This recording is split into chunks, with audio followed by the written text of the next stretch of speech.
It's a pleasure to welcome Mr. George Jones. Hello, Ralph. George. How are you? George, it's a pleasure to have you on this show. Well, I've been trying for years to get the opportunity to be on your show, Have Ralph. you really? But you stay booked up quite.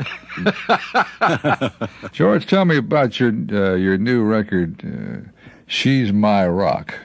She's My Rock. We just about run out of... it's hard to find a good song anymore. It's so many people in the business. You got so much competition.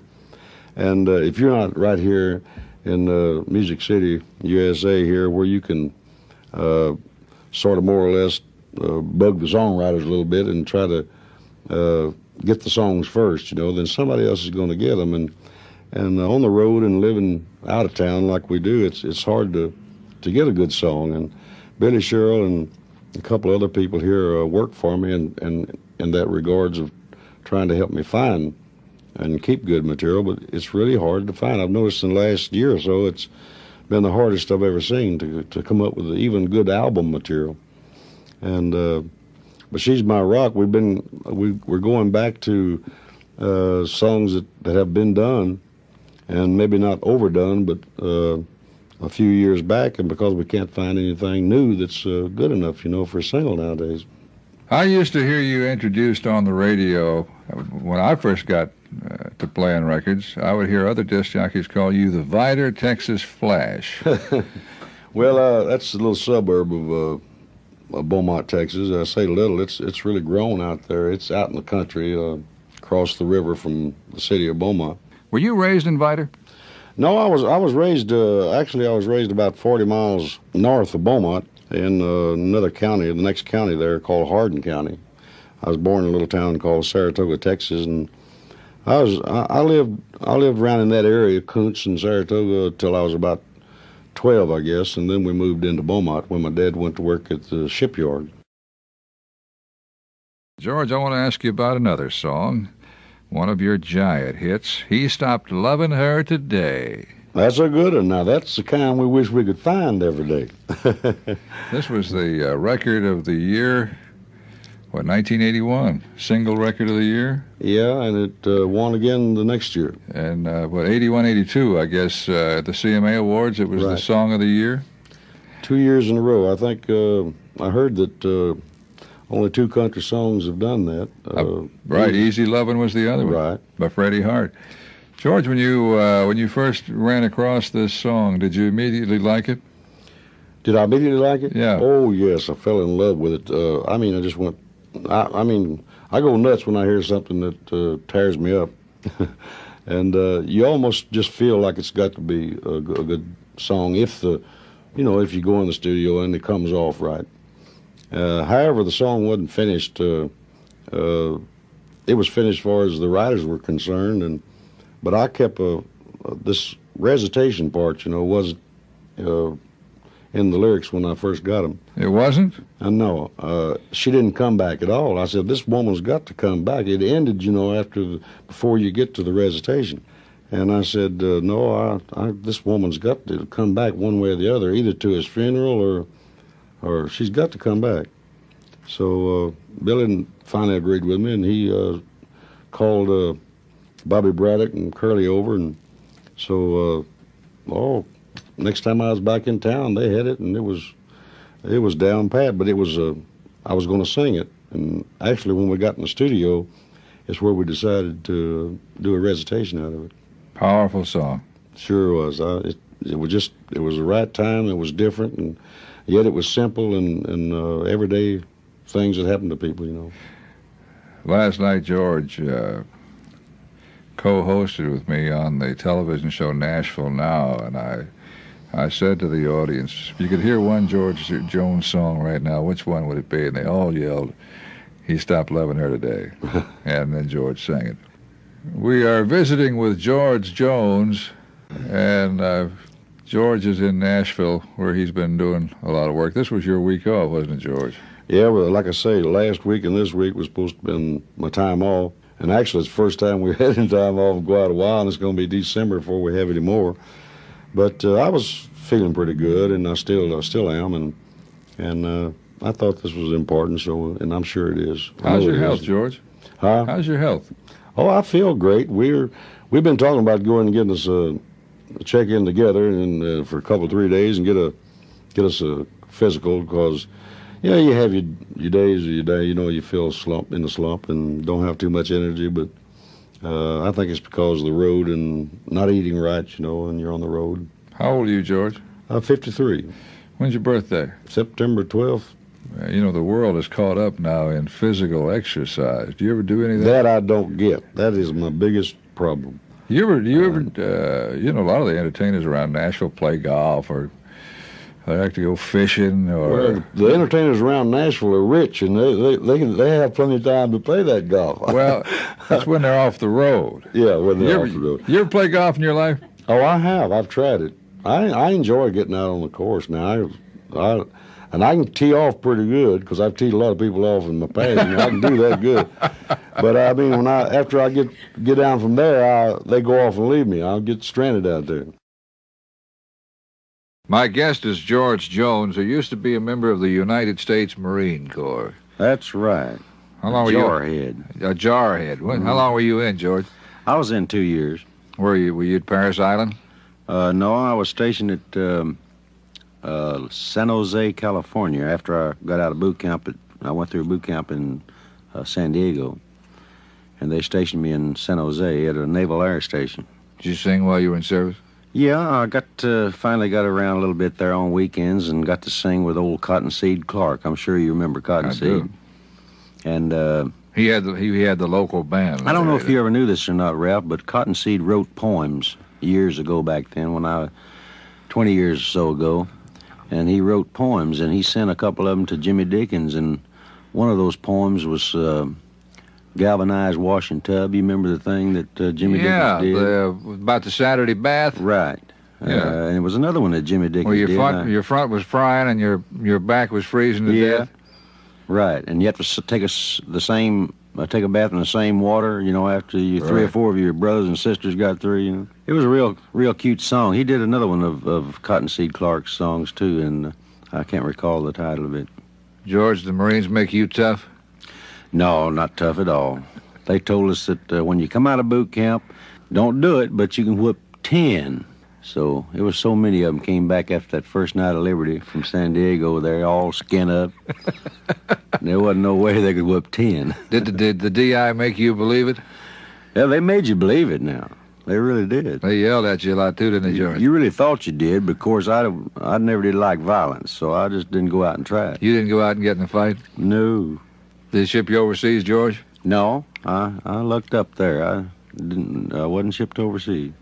Well, when you came out of the Marine Corps, did you go back into country music? Right, sure did. I presume did you go in the Marine Corps right out of high school? I didn't finish high school. I just finished the 7th grade and started singing and playing wherever I could, and then I went in the service. They draft you? No, I enlisted. Well, now, since you were hung up on your career, why did you agree to leave that and go in the Marine Corps? Well, I had all my problems. I had some problems back then. I had, young as I was, I got married. I see. When I was about 18, and it was a bad marriage. It didn't work, but I do have a beautiful daughter by the marriage. But at the time, I was out of work. I couldn't find work. I couldn't support my child, so I went into the service and thought maybe that might be the answer. And of course it wasn't, but it helped things at the time. So when I come out of the service, I went right back to my music. Is that when they first cut all your hair off, George? Right. And it felt so good I just left it off for quite a long time. George, I'm going to ask you something I asked you last night. I thought it was an interesting answer.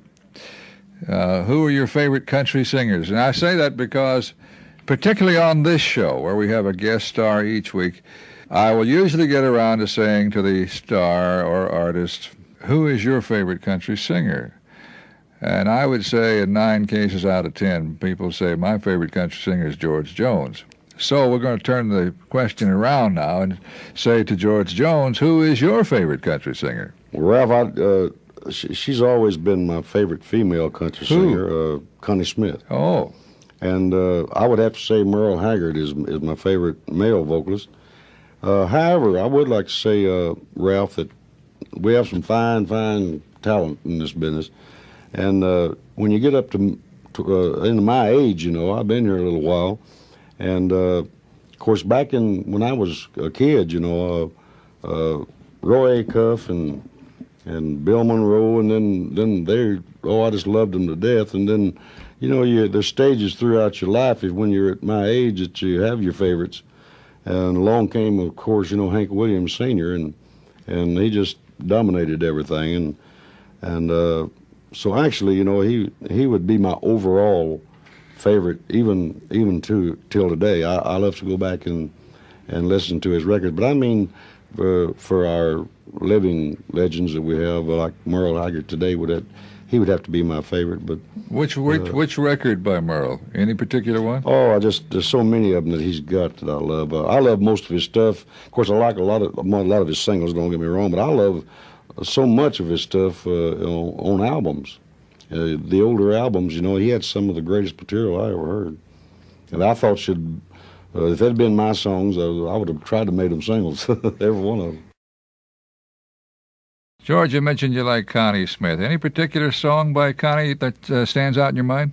Well, yeah, I liked her older stuff that when she first came out and she was real, you know, hot on the label, and Once a Day, and I just can't think of all of them. But overall, I just love her singing. I just love her voice. I think she's what I call a true country female singer.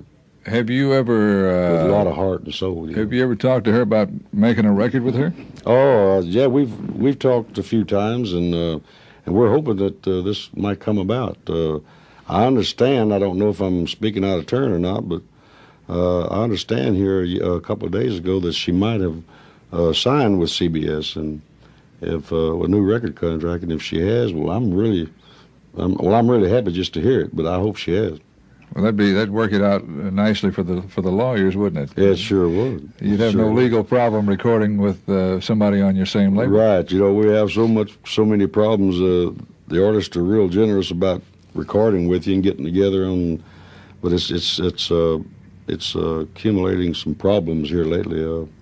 It's hard to get labels to agree with each other on things, but hopefully they'll get all that worked out. We are visiting with George Jones. George, let's talk about a new album project. You've done an album with, speaking of girl singers, with a lot of the leading ladies of Nashville, haven't you? Right. This. I've been real happy over this album, and it just came out this week, or is being shipped this week. I believe it. I understand it got in the stores yesterday. Now, Brenda Lee was here the other day, and she brought a cut these folks have already heard of Hallelujah, I Love Her, I Love Her. I guess it's I Love You So. Yeah, right. And she's an old Ray Charles thing. And she was quite proud of that. Yeah, it came off pretty good. It's Billy sneaked back in there on me, and after I left town, and sneaked a little saxophone lick in there on me. The sax wasn't on there. No, it wasn't on there when I took my tape on. What do you do for fun, George? Well, I love country music so much. I enjoy it to death. You just like to play and sing and perform. Right. Well, you know, like I say, we like to bowl and get out in the woods and picnic and things like that. I never was too much as a swimmer, wanting to swim and go to the beaches and all that. I love to fish. I just don't ever get a chance to do it. I seem to recall years ago you used to collect antique cars. Yeah, I used to do that when I lived in Florida. You still do that? Well, it's funny you said that. I don't do it. I haven't been doing it, but I just recently ran into a friend of mine that had a 1953 Cadillac. It's just in perfect shape, and it's just clean as a whistle. It's got about 30,000 miles on it. A 53 Cadillac? 53, and I'm trying every way in the world to get it from him. What does he want for it, George? Well, I think he was offered $17,500 around the first of the year, but he didn't need the money back at the time, and he didn't take it. So he offered to me now for a little less than that, about 15. So I'm gonna try to get it. But you're gonna try to get it for less than 15. My tax man don't want me to, though. He won't let me. George, I want to ask you another question that we discussed last night, and it just struck me as kind of nice. There's an album cover, I think it's CBS, and I've seen the picture in other places, of you as a little tow-headed boy walking down the streets of Beaumont, Texas, with your guitar in your hand. One breeches leg, pants leg rolled up. Yeah, how old were you then? I'm thinking that I was about 12 or 13. You would sing on the streets for just whatever you could get, wouldn't you? Oh, people didn't really give me money. The only time that they gave me money, like I said, was that when I was in that penny arcade and I sat up on the shoe shine stand and just started picking and singing. I didn't know they was going to give me any money. I wasn't playing for money. I just carried my guitar everywhere I went, and they let me ride the city buses, from one end of the line to the other. When I didn't have anything to do, I had my guitar with me, and I just loved to sing and play, and that's. I hardly ever got any money, for it. Somebody might slip me $1 in my pocket or something like that every now and then. Well, now, there was one day, though, you had a big day at the shoe shine stand. Yes. I played for a couple of hours there just sitting and enjoying myself. It was on a Sunday afternoon downtown. There wasn't that many people there, and like a little penny arcade there, and they had a shoe shine stand out in front. And I just got up there, sitting up there with a little buddy of me, and he was standing down. I was sitting up there with a shoe shine boy, and just picking and singing, and people started just stopping and gathering a little bit, maybe 10 or 15, 20 people, and next thing I know, they threw nickels and pennies and quarters and $half and even some greenbacks, and I counted all that up when I got through, and I had almost $25. I was rich. How long did you do that, George? I just did that the one day. No, I'm talking about how long for how long. I assume this was a summertime activity. Yeah, right. It was. How many summers did you do this? Oh, I did it every time I could.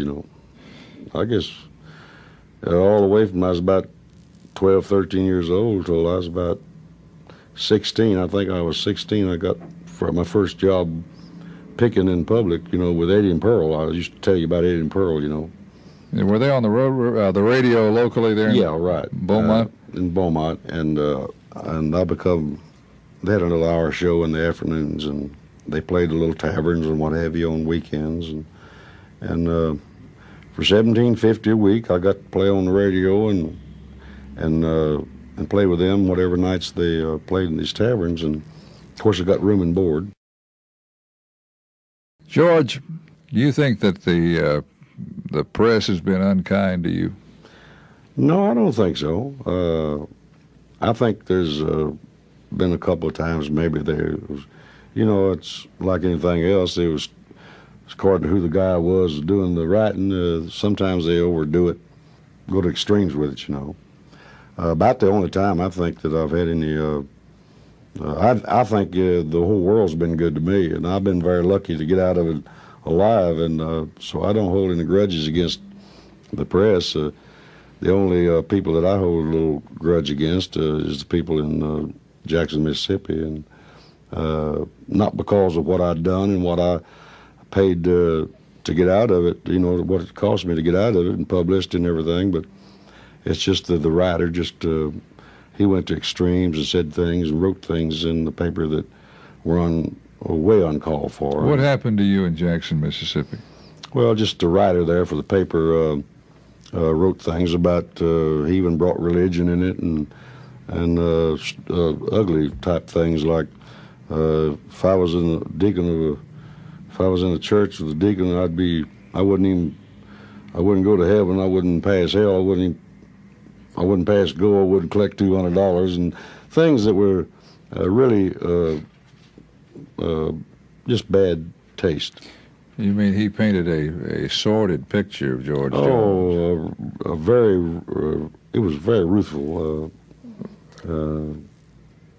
Just things that was uncalled for. Didn't have anything to do with my what I did there or what. I don't even remember what you did in Jackson, Mississippi. Well, that's where I had my problems of when drinking and too much and this and that and the other, and I went to sleep at the wheel and wrecked my car, and I had some they found traces of cocaine, you know, in the floorboard of the car, and that's back when we had all them problems a few years ago, and we definitely straightened out of all that now. George, I know all your fans are happy to hear that all that's behind you. We are visiting with George Jones, who has had a hit record in 4 decades of country music. White Lightning was, I guess, the first giant record. It was 1959, wasn't it, George? I believe it was, Ralph. And he's had hit records in the 50s, the 60s, the 70s, and now the 80s. And I can't think of anybody else that matches that record except maybe Marty Robbins. Yeah. You and old Marty used to be pretty good friends, didn't you? Yeah, we was. You know, not too many people could get real close to Marty, but we were always good friends when we were working together. I got to know Marty, I guess, the best when we traveled together a couple of times over to England and back, you know, to the Wembley Festival. And I never heard him before, you know, turn loose so much and relax and talk. And I really enjoyed the conversation with him, especially on going over to England the last time we were over there. You know, one time I had a battle of songs, and I don't remember. It was a Marty Robbins record against a George Jones record. Your record was The Window Up Above. And I've forgotten which one. His might have been Begging to You or something like that. And I had people call in and vote. The 2 records were new. And he beat you by 1 vote. And Marty said, I always knew why. He said, I was one of the people that called up and voted for me. Oh, bless his heart. Yeah, Marty's something else. I want to reach back for another story. You know, there's a side of George Jones that does not get talked about a lot, but that's, as I said last night, good-hearted Jones. But you've done a lot of things to help people that probably the world has largely forgotten. And the Johnny Rodriguez story has always fascinated me. Johnny Rodriguez, who came in here, I knew John when he first came to town because Tom T. and I were always close friends. And he was working in Tom's band, and Tom got him a recording contract, and he got a couple of hits, but he didn't really have much money because didn't show up with any money. I think he wound up with 38 cents in his pocket when he got here.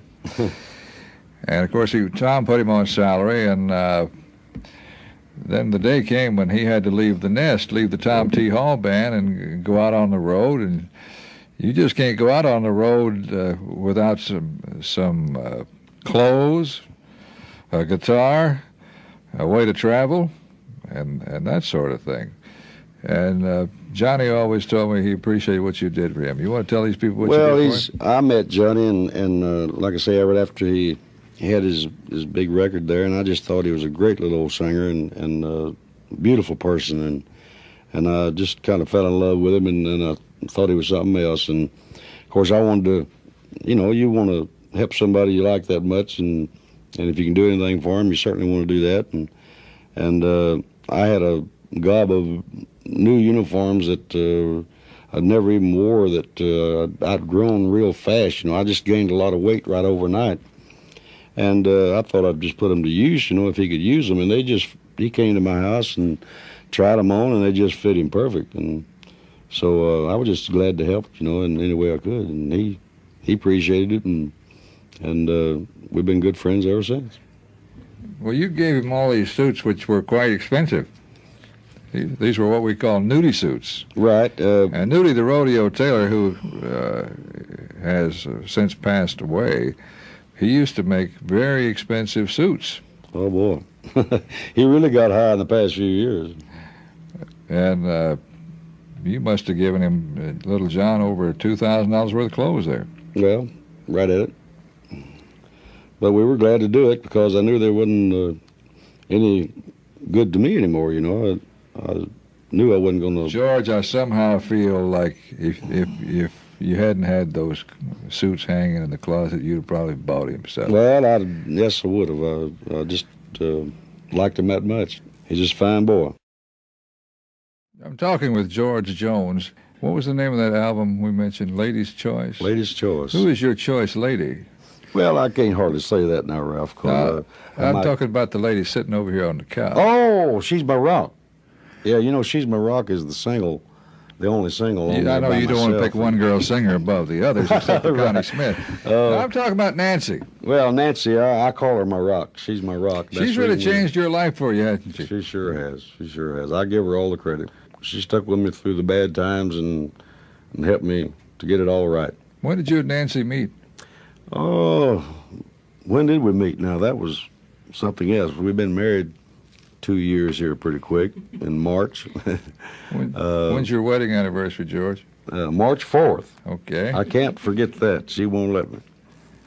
And we knew each other a year or so before, and that's when I was really having all my bad days and bad times and getting in trouble there at the last and a few places, and she just stayed right in there with me, and we got it together.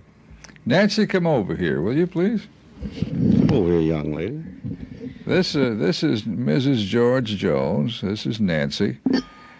He didn't tell me where the two of you met. You're still digging for that, aren't you, Ralph? Let's see, how did we meet? We met through an ex-manager that, well, we don't want to talk about him too much either.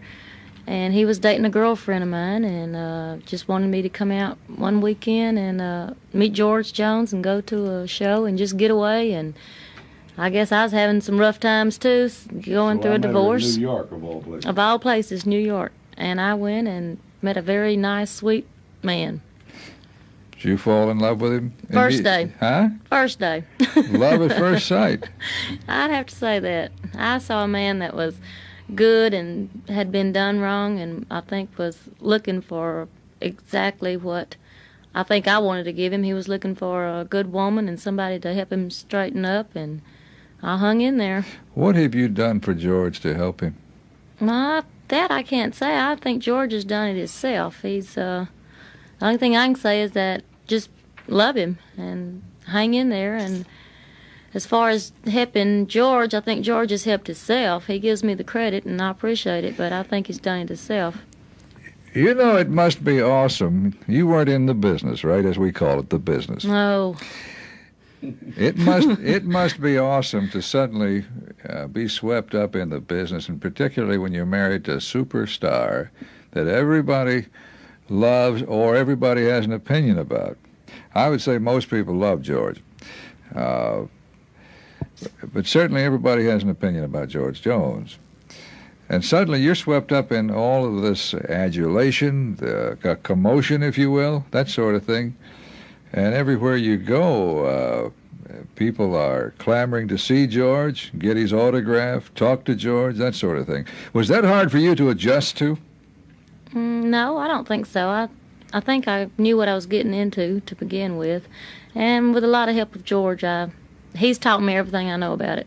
He's pretty smart on it. I mean, he's taught you everything you know about our business. Everything. You, before you met George, were you a George Jones fan? Correct. Which record was your favorite? Well, it's like everyone else. Well, I liked it. No, I think my favorite would be Window Up Above. Oh, boy, that goes back some time. Yeah, that was a big song back in the 60s, I guess, wasn't it? I think in 59, 60. Yeah, that was a super record.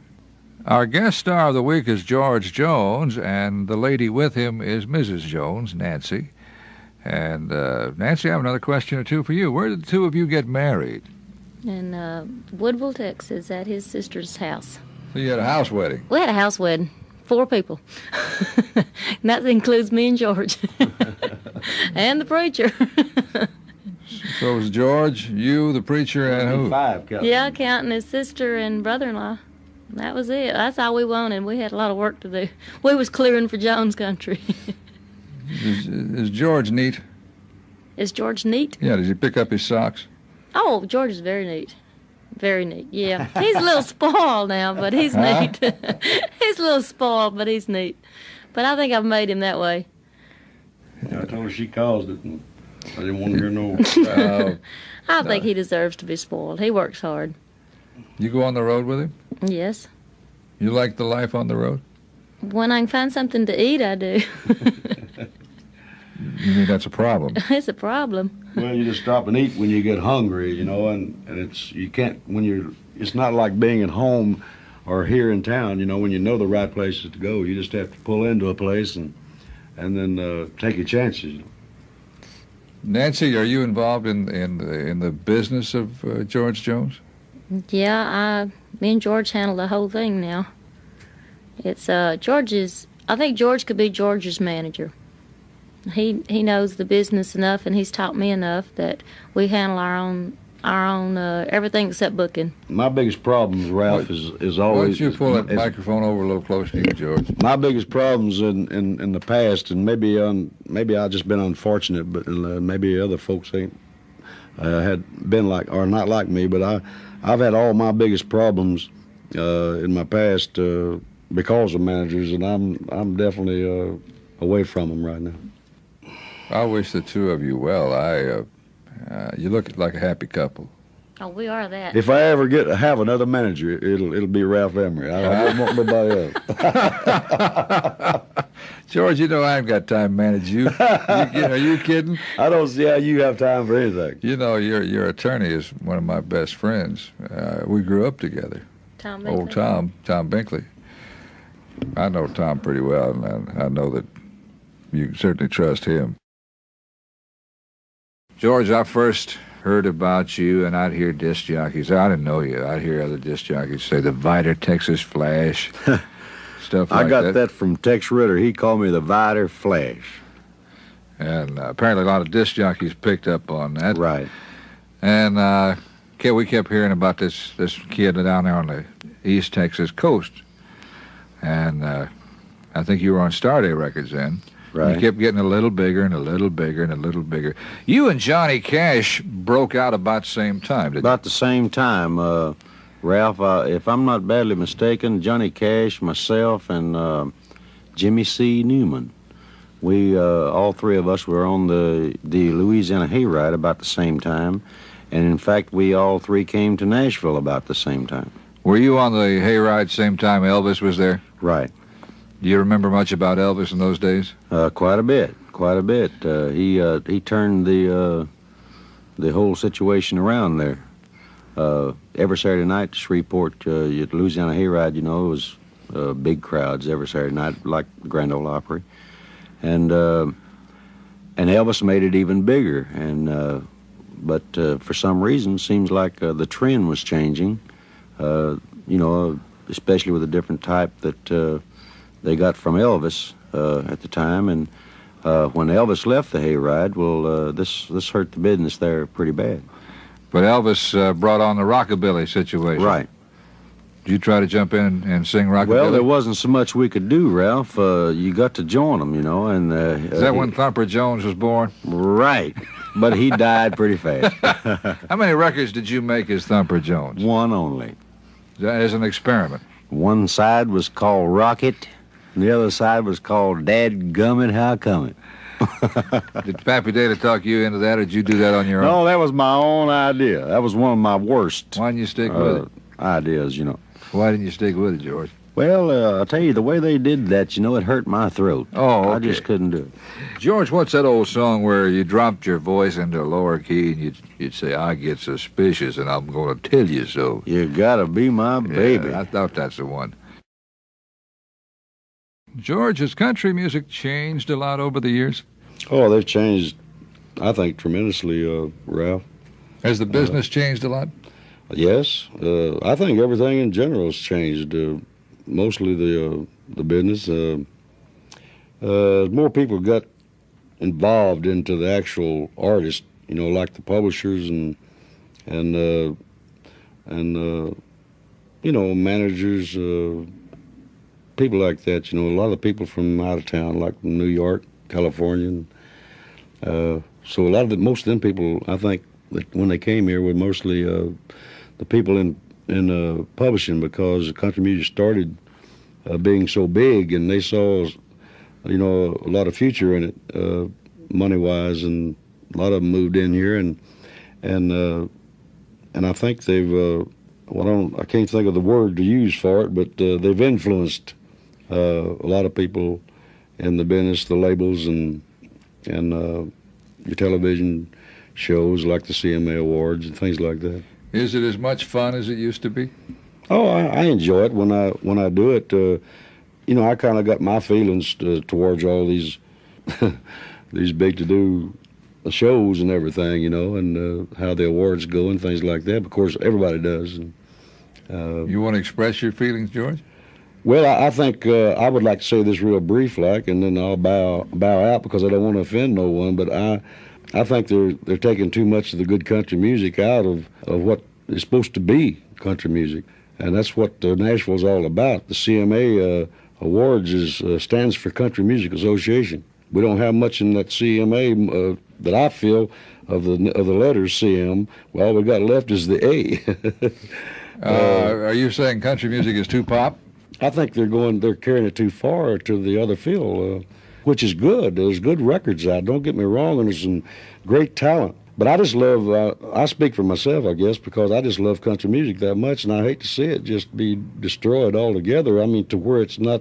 You don't have none of the country sounds anymore, and the good country tear-jerking type things that the people, the hard-working man, loves to hear. George, will you ever be accused of going pop? I'm afraid not. Huh? I'm afraid not. I could tell you a little joke about that later, about me and Webb Pierce going pop. with the firecrackers? Yeah, about the firecrackers. No, most of the songs today, a lot of recordings today, if you'll notice, Ralph, are the middle of the road type of things, and if you took a lot of the lyrics and put them on a piece of paper and read them, well, there's nothing there. There's no good story. There's nothing like it used to be in the good country music songs. All they are is the arrangements. They're just putting arrangements with them, and all this stuff that sounds like the old pop records, which to me is nothing more nowadays than the pop arrangements. And so there's a large element here of country music today you don't particularly like. I'm saying they're good recordings, what they make of them, and the artist and there's a talent. They do a good job, but you really hate hurting anybody's feelings, don't you? Well, I don't want to hurt anybody's feelings. I'm just trying to express mine. I hate to see it all go to a strictly pop type of thing, and we're supposed to be country music. George, I've got to go back. I'll tell these folks that you've always felt this way, because you used to get on me when I played records all night 20 years ago. Well, I used to be worse. I used to really get on you bad. You didn't particularly care for me to play those records with strings on them, like Jim Reeves records and Patsy Cline been records. A lot. Huh? I've been a lot since then. I have went to some of the pretty ballads that they put them in the background way back there, and they do make a record. I think you used to think I was too pop as a disc jockey. But I'm not talking too much about that type of thing. I'm talking about these jungled up, upbeat type of things. I know you love John Anderson. What'd you think about Swinging? Well, I loved it now, but it had a story, and it brought back the old. I could just see these kids out in the country rural area, and sitting on the front porch of this old house, and the mama frying chicken and all that, and it had a story to it, and I thought it was one of the cutest things that's been out in years. Did you ever make a Christmas record? I made just to put out a little single one time on the Starday label back when I recorded in a house, and it was terrible sound. Want a New Baby for Christmas and a Lonely Christmas Call, which I've been aiming to do this Lonely Christmas Call all over again, and I seem to get caught. When I think about it, I always it's right just before Christmas. It's too late for me to go in and record it, but I'm definitely going one of these days going to try to get it out for a single for Christmas. George, you like Christmas? I love Christmas. How do you spend Christmas? I spend Christmas at home with the family and the kids and what have you, and grandchildren. Yeah, that's a phase of George Jones's life you may not know about. How many grandchildren do you have, George? I got 5 right now and 1 on the way. How many children do you have? I got 2 boys and 2 girls. I got my oldest daughter, the oldest one in the family, Susan. She lives here in Nashville, And I have 2 grandchildren from her, and a boy and a girl. And, of course, Georgette, you know, she's 14. And then my 2 boys are married, and my oldest boy has 2 and 1 on the way. And then my youngest boy just recently had their baby about 2 months ago. How old are your boys? Brian's 24 and Jeffrey's 29. He just turned 29 the 9th. What do they do? They both work for me on the road. They don't actually work for me anymore. I turned it all over to them. They handle the concessions, T-shirts, caps, things like that.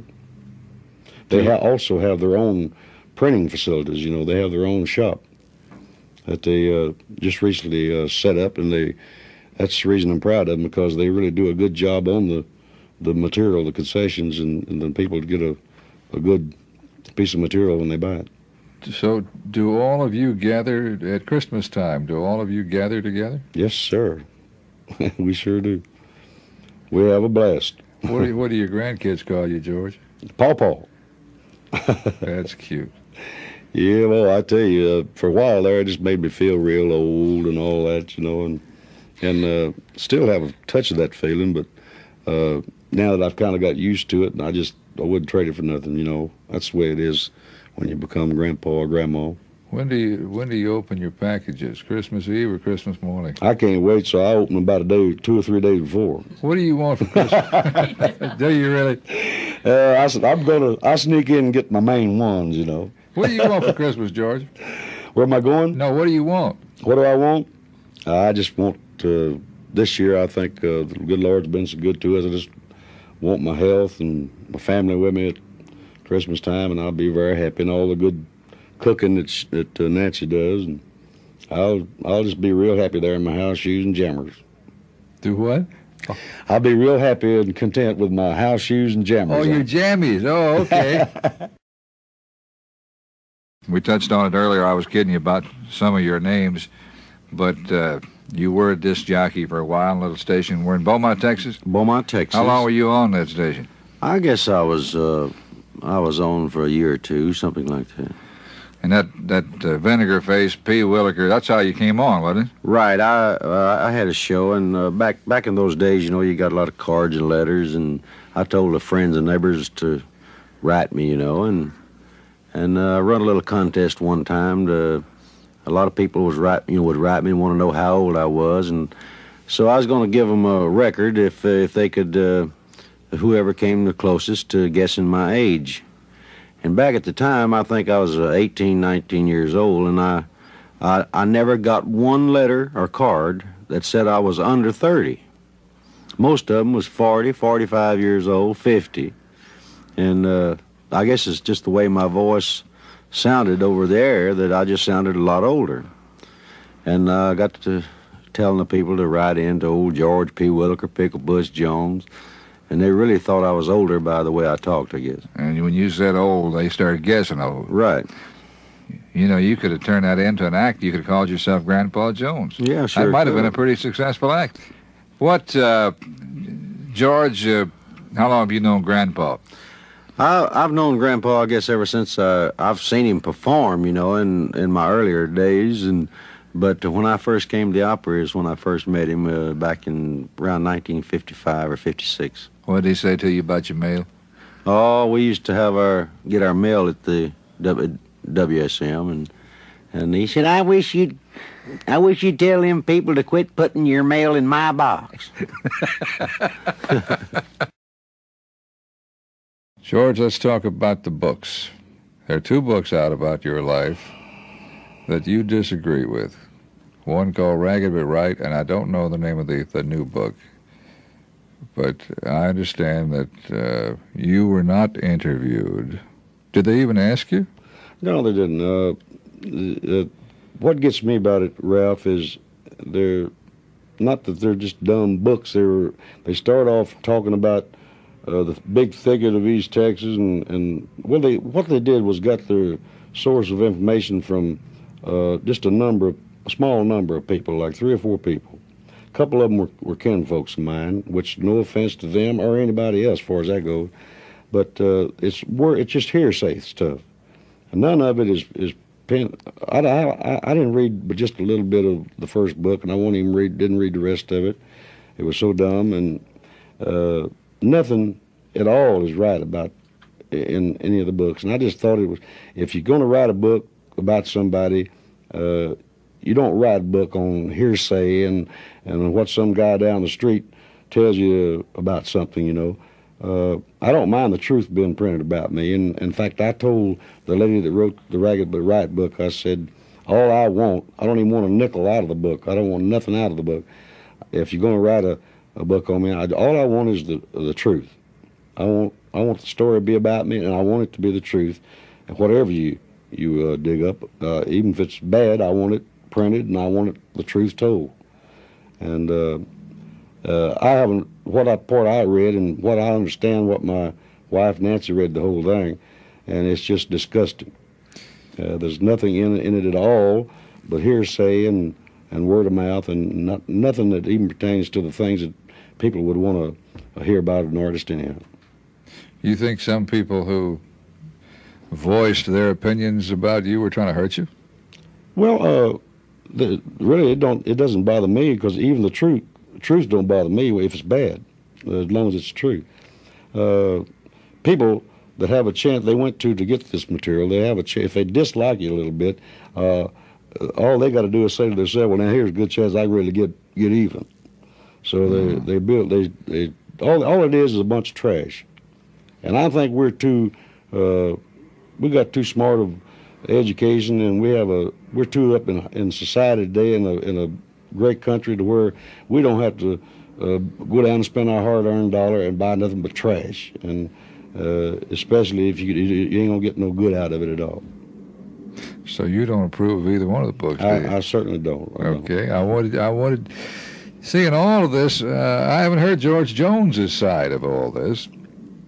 Well, first of all, they didn't get permission from me, as I understand it nowadays. They don't have to have permission. You're a public figure, George.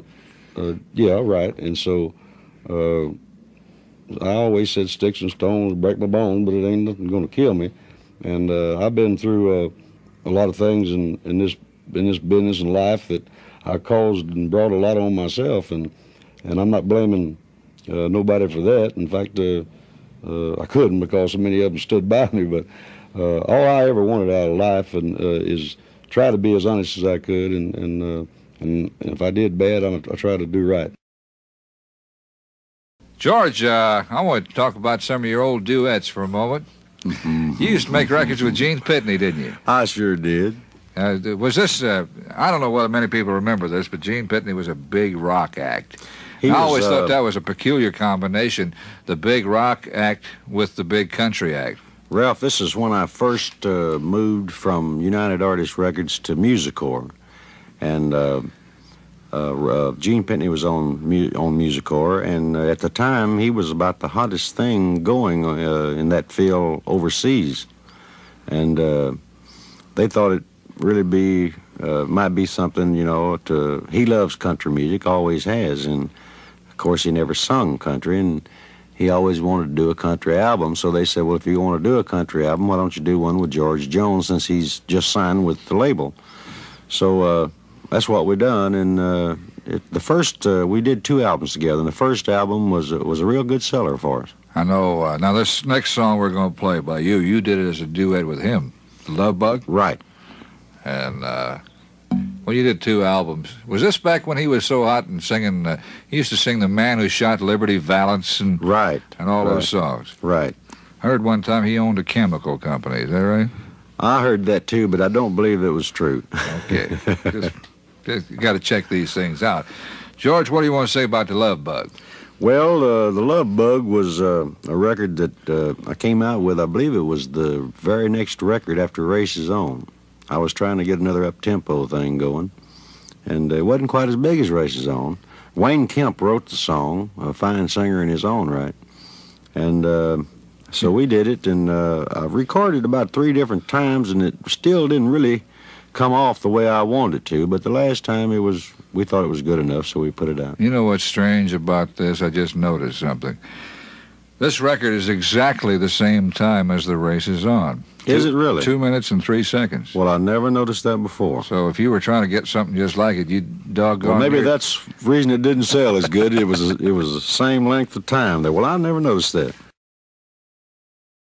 George, there's been a lot of concern about your health, about your lifestyle. And for that reason, I'm going to ask you, have you licked your bad habits? Oh, yes, sir. Yeah, definitely. Feel better? I feel great. Because you look Stomach good. don't hurt no more in the mornings, and the head don't ache, and I'm thrilled to death that I did get it together. George, I want to bring up a subject that we've talked about before. I know Hank Williams has always been one of your idols, and I'd like to discuss Hank Williams again. How well did you know Hank Williams? Ralph, I was in Beaumont, Texas, back during his heyday, when he was really starting off big. I guess I was 17 years old, something like that, and I had a radio. Well, it wasn't my show. It was another couple's radio show in the afternoon around 4 o'clock, and Hank Williams was appearing in town that night at what we call the Blue Jean Club out on the Port Arthur Highway. And Neville Powell was a very good friend of, he was a disc jockey, and he was a very good friend of Hank Williams back at that time on KRIC in Beaumont.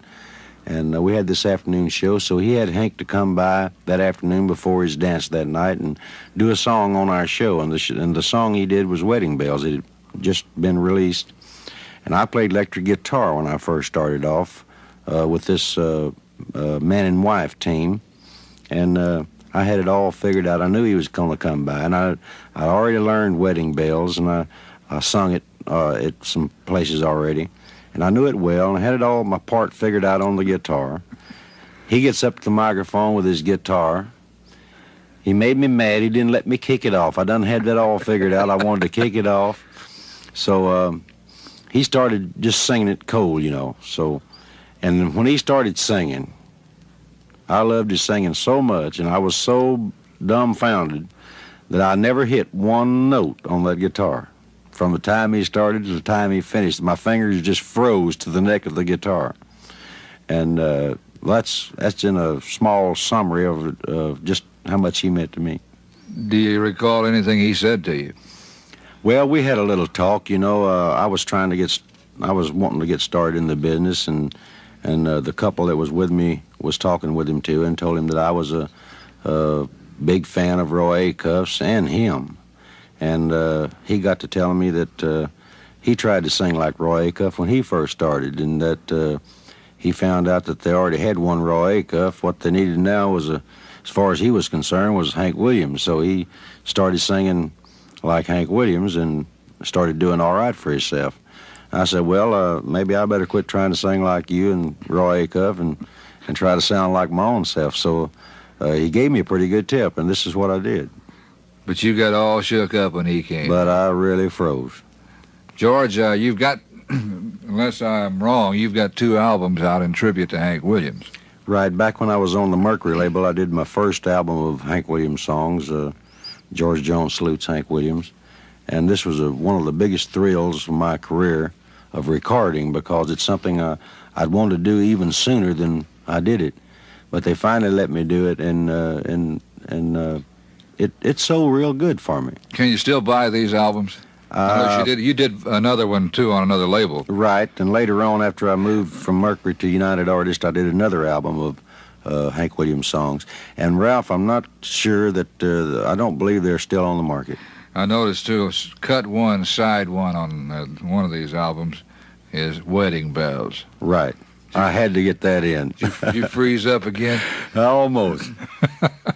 We've been visiting here with George Jones and Miss Nancy Jones. Is it George Glenn? George Glenn. George Glenn Jones.